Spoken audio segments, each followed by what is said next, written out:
বাংলাদেশে আইন প্রয়োগে নিরপেক্ষতা নিশ্চিত করার আহ্বান এইচআরডব্লিউ অর্থাৎ হিউম্যান রাইটস ওয়াচ।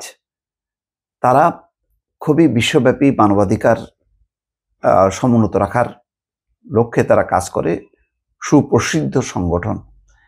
আজকে তারা এই আহ্বান জানাচ্ছে, অথচ আওয়ামী লীগ আমলে যখন নাকি হিউম্যান রাইটস ওয়াচ এই ধরনের বিবৃতি দিত, বক্তব্য রাখত, তখন শাসক দল কত রকম যে কথাবার্তা বলতো।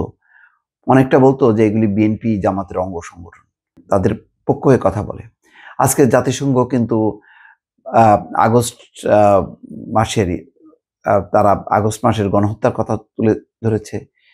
আগস্ট মাসে যে সংখ্যালঘু সম্প্রদায়, পাহাড়ি সম্প্রদায় এবং আওয়ামী লীগ মতাবলম্বী গণমাধ্যমের উপর হামলা হয়েছে, সেটাও কিন্তু তারা তুলে ধরেছে। এবং তারা বলেছে যে আইনের শাসন এবং মানবাধিকার সমুন্নত রাখতে গেলে গণতান্ত্রিক ব্যবস্থার প্রতি অঙ্গীকারবদ্ধ হতে হবে, নির্বাচন সুষ্ঠু অবাধ নিরপেক্ষ হতে হবে। তারা কিন্তু কাউকে ছাড় দিচ্ছে না।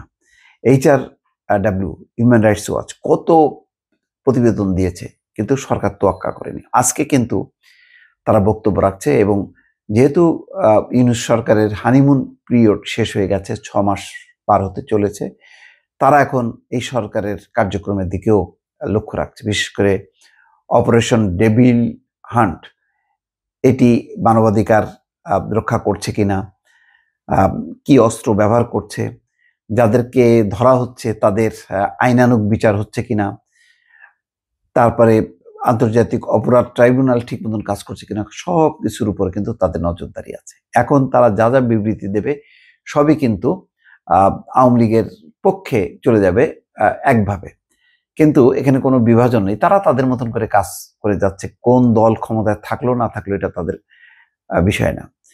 যাক, এখন যেটা তারা বলছে যে বাংলাদেশের আইন প্রয়োগকারী সংস্থাগুলো যেন তাদের কর্মকাণ্ডের ক্ষেত্রে নিরপেক্ষতা বজায় রাখে এবং রাজনৈতিক সহিংসতায় অভিযুক্ত করার ক্ষেত্রে আইনের শাসনের প্রতি সম্মান জানায়, তা নিশ্চিত করতে অন্তর্বর্তী সরকারের প্রতি আহ্বান জানিয়েছে human rights watch HRW.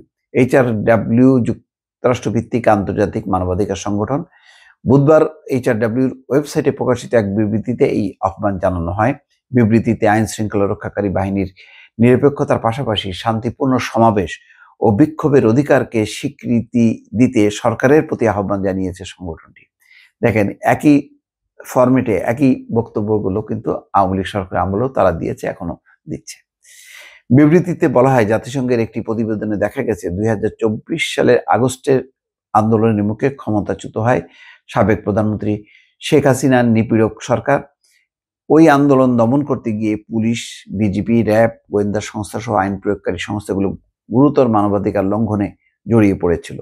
HRW বলেছে, নোবেলজয়ী অধ্যাপক মোহাম্মদ ইউনূসের নেতৃত্বাধীন অন্তর্বর্তী সরকার নিরাপত্তা খাত সংস্কারের প্রতিশ্রুতি দিয়েছে। অবশ্য সরকার অপারেশন ডেভিল হান্টের জন্য সেনাবাহিনী সহ আইন শৃঙ্খলা রক্ষাকারী বাহিনীগুলোকে মোতায়েন করেছে। এই অভিযানে ইতিমধ্যে প্রায় 2000 মানুষকে গ্রেপ্তার করা হয়েছে, যাদের বেশিরভাগই আওয়ামী লীগের সমর্থক। এইচআরডব্লিউ এশিয়া অঞ্চলের উপপরিচালক মীনাক্ষী গঙ্গোপাধ্যায় বলেন, আওয়ামী লীগ সরকারের 1.5 দশকের নিপীড়নের পর বাংলাদেশ রাজনৈতিকভাবে বিভক্ত হয়ে পড়েছে। তবে কর্তৃপক্ষগুলোকে অতীতের ভুলের পুনরাবৃত্তি করা উচিত হবে না। তার বদলে নিরপেক্ষতার সঙ্গে আইনের শাসন নিশ্চিত করতে হবে।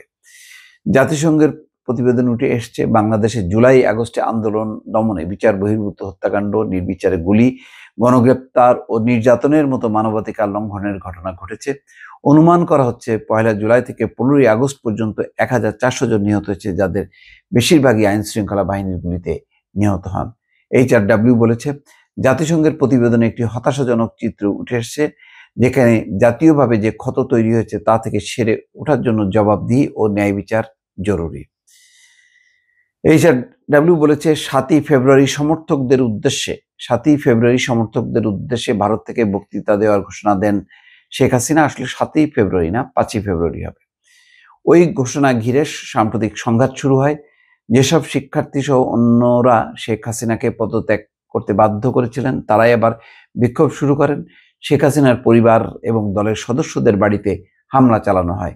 বিক্ষোভকারীরা তার বাবা শেখ মুজিবুর রহমানের বাড়িও গুড়িয়ে দেন, যার নেতৃত্বে পাকিস্তানের বিরুদ্ধে স্বাধীনতা যুদ্ধ হয়েছিল। বিবৃতি অনুযায়ী একদিন বাদে 8ই ফেব্রুয়ারি গাজীপুরে বিক্ষোভকারী শিক্ষার্থী ও আওয়ামী লীগ সমর্থকদের মধ্যে সংঘর্ষের পর অপারেশন ডেভিল হান্ট শুরু হয়। পরবর্তী সরকার ঘোষণা দেয় পতিত স্বৈরাচারী সরকারের সঙ্গে সংশ্লিষ্ট ব্যক্তিদের এই অভিযানের লক্ষ্যবস্তু করা হবে। ওই ব্যক্তিদের ডেভিল বা শয়তান বলে আখ্যা দেওয়া হয়। HRW বলছে, শান্তিপূর্ণভাবে সমাবেশ এবং বিক্ষোভের অধিকার আন্তর্জাতিক আইনের মাধ্যমে সুরক্ষিত একটি মৌলিক অধিকার। অন্তর্বর্তী সরকারকে এই অধিকারের স্বীকৃতি দেওয়া উচিত। এমনকি সাবেক কর্তৃত্ববাদী সরকারের সমর্থকদেরও সমাবেশ ও বিক্ষোভের অধিকার রয়েছে। তার মানে কি বলছে? যে সাবেক যে কর্তৃত্ববাদী সরকার অর্থাৎ শেখ হাসিনার সরকারের সমর্থকদেরও সমাবেশ ও বিক্ষোভের অধিকার রয়েছে। বিবৃতিতে বলা হচ্ছে, আন্তর্জাতিক মানবাধিকারের মানদণ্ড অনুযায়ী আইন প্রয়োগকারী সংস্থাগুলোর শান্তিপূর্ণ সমাবেশ ও বিক্ষোভের অধিকারের সুরক্ষা প্রদান ও এই অধিকার প্রয়োগের সুযোগ করে দেওয়া উচিত। একই সঙ্গে সমাবেশ ও বিক্ষোভ ঘিরে বল প্রয়োগের আগে আইন প্রয়োগকারী সংস্থাগুলোকে যতটা সম্ভব অহিংস পথ অবলম্বন করতে হবে পরামর্শ দিচ্ছে।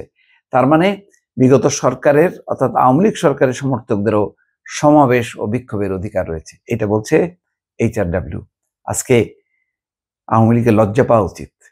HRW তাদের পক্ষেও কথা বলে, অথচ তাদের সময় যখন কথা বলতো এই HRWর প্রতি, TIBর প্রতি কি পরিমাণ ঘৃণা এবং তাদের ক্ষোভ প্রকাশ পেত সেটা আমরা সবাই জানি।